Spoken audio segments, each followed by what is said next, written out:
काय कुणाची भीती.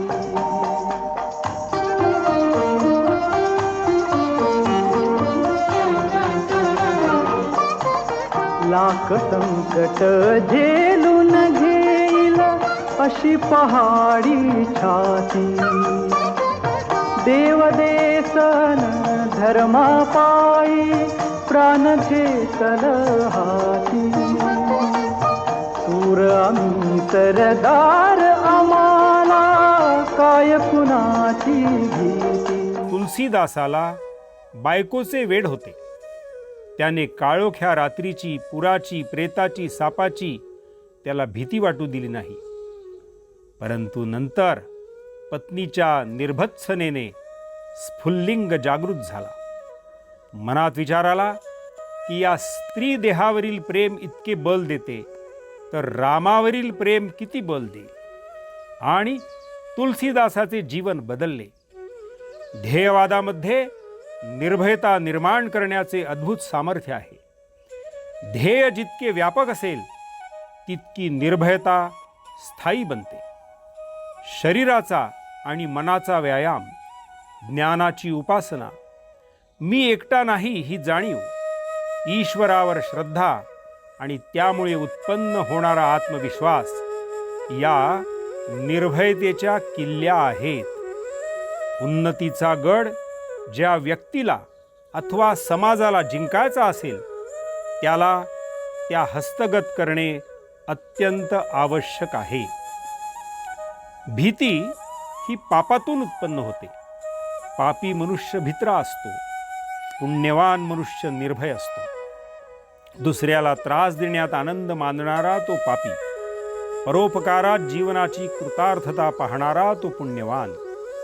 संकुचित दृष्टीचा, स्वार्थी वृत्तीचा मनुष्य पापी, व्यापक विशाल दृष्टिकोन बाळगणारा मनुष्य पुण्यवान. जीवनामध्ये ज्याला काही श्रेष्ठ साध्य आहे, उच्च ध्येय आहे, ज्याचे काही लक्ष आहे, आत्मोन्नती करण्यासाठी ज्याची धडपड चालली आहे, तो पुण्यवान. आला दिवस जो कसा तरी गमावतो आणि ईश्वराने दिलेल्या शरीर, मन, बुद्धी आदी शक्तींचा जो दुरुपयोग करतो तो पापी.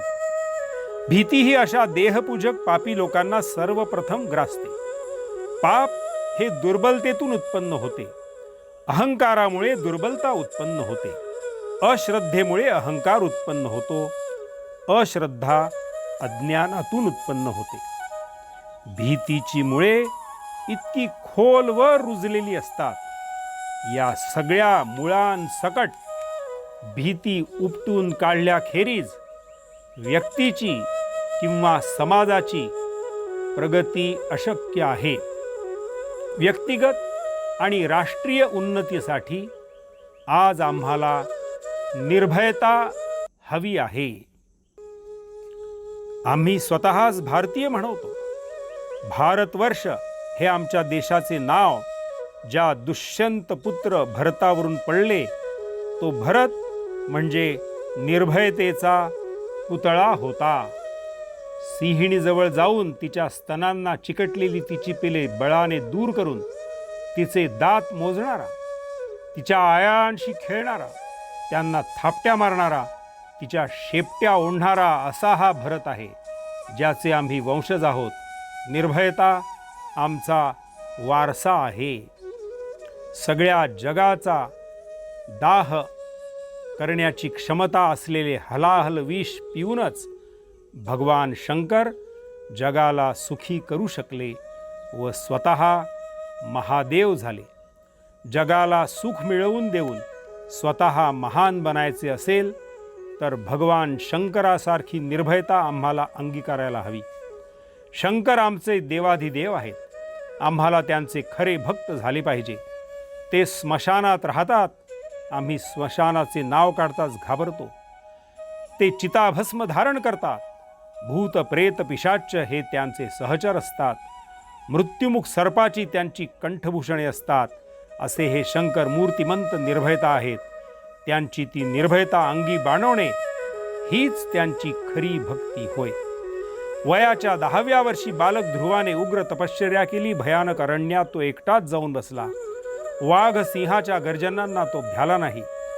दृढ ध्येयाच्या ध्यानाने त्याला निर्भय केले. आणि निर्भयतेने त्याला अढळ स्थान दिले. आज आमच्या ठाई ही निर्भयता बाणायला हवी. उंच कड्यावरून फेकले, हत्तीच्या पायी तुडवले, उकळत्या तेलात टाकले, करवतीने कापले, आगीच्या डोंबात जाळले, तरी भक्त प्रल्हाद घाबरला नाही की गांगरला नाही. तो निर्भय राहिला. त्याच्या निर्भयतेतूनच नरसिंहाचा अवतार झाला. दुष्ट हिरण्यकश्यपूचे पोट फाडणारे नरसिंह आज आम्हाला हवे असतील तर आम्हाला निर्भय बनले पाहिजे. निर्भयताच आम्हाला ऐहिक आणि पारलौकिक उन्नतीचा मार्ग दाखवील. प्राचीन काळातील ते निर्बल जहाज घेऊन कोलंबस निर्भयतेने निघाला आणि त्याने अमेरिका खंड शोधून काढला. हजारो मैलांचा वळसा घेऊन प्रलयंकर जललहरीवर आरूढ होऊन वास्को दी गामा हिंदुस्थानात आला. त्याच्या मागोमाग फ्रेंच, डच, इंग्रज आदी लोक आले. निर्भयतेने ते पूर्व गोलार्धातील देशात संचरले आणि त्यांनी राज्ये मिळवली. चहूबाजूंना अज्ञानाचे तांडव चालू आहे. लहान मोठ्या राजसत्तांचा आणि शास्त्री पंडितांचा उग्र विरोध आहे. अशा स्थितीत कौपिनधारी शंकराने भारत वर्षभर भ्रमण केले आणि जनजीवनाला योग्य वळण लावून तो जगद्गुरू आद्य शंकराचार्य बनला. जबरदस्त अशा 4 राजवटींनी वेढलेले असतानाही शिवाजी महाराजांनी हिंदू पदपादशाही स्थापन केली. प्रत्यक्ष वाघाच्या गुहेत शिरून तेथे त्याला आव्हान दिले. आपल्या प्रचंड सेनेसह क्रूर औरंगजेब दात ओठ खाऊन सगळ्या दक्षिणेत धिंगाणा घालीत होता. पण धनाजी संताजींनी त्याच्या छावणीत शिरून त्याच्या तंबूचे कळस कापले. ती निर्भयता आज आम्हाला हवी आहे. आमच्या साम्राज्यावर कधीही सूर्य मावळत नाही अशी ज्यांची दर्भोक्ती होती, त्यांच्या राक्षसी शक्तीसमोर निशस्त्र लोकमान्य टिळक छाती ठोकपणे उभे राहिले आणि स्वराज्य हा माझा जन्मसिद्ध अधिकार आहे व तो मी मिळवणारच हा मंत्र त्यांनी भारताला दिला. त्यांची ती निर्भयता आज आम्हाला हवी आहे. सिंहाच्या या देशात आज चहूकडे बकऱ्याचे केकाटणे ऐकू येत आहे. हा केवढा दैव दुर्विलास आहे. करता करविता सर्व ईश्वर आहे. मी फक्त निमित्त मात्र आहे. हे जेथील बाळकडू आहे तेथेच उद्या माझे कसे होईल. अशा काळजीत लोक चूर आहेत. लाचारीच्या जीवनात पिचत आहेत. अपमान गिळत आहेत. हा दैव दुर्विलास आहे. आत्मा अमर आहे. मृत्यू म्हणजे केवळ कपडे बदलणे आहे. याचा जिथे रोज पाठ केला जातो तेथेच चामडी वाचविण्याचा प्रयत्न केला जावा. देहपूजा व्हावी. लोकांनी भेकड असावे. हा दैव दुर्विलास आहे. आम्हाला आज निर्भयता हवी आहे. ऐहिक आणि पारलौकिक उन्नतीसाठी आम्ही पृथ्वीच्या पोटात शिरू. हिमालयावर आरोहण करू. सूर्यमंडळावर उडी मारू. ज्वालामुखीच्या जबड्यातही शिरू. अनंत अंतराळात विहार करू. समुद्राच्या तळाचा शोध घेऊ.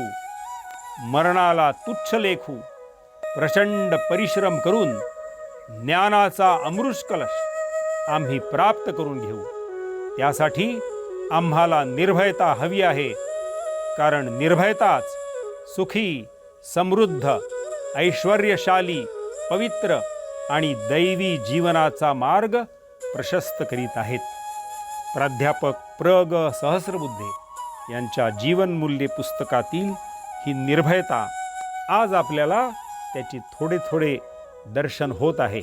इस्रोचे वैज्ञानिक चंद्रावर, सूर्यावर आदित्य L1, चंद्रयान असा ज्ञान क्षेत्रातला पौरुष पराक्रम प्रगट करीत आहे. परंतु ही संख्या तोडी आहे. 140 कोटी जनतेचा हा देश जर निर्भयपणे उभा करायचा असेल तर जनमनात ही निर्भयता जागृत करण्याचं कार्य एक व्रत या नात्याने आपण ग्रहण केले पाहिजे अशी विनम्र प्रार्थना करतो. गुरु सामत गतिमान पवन सा तू गतिमान, तेरी नभ से भी ऊंची उड़ान है रे। मनुष्य तू बड़ा महान है, भूल मत मनुष्य तू बड़ा महान है, मनुष्य तू बड़ा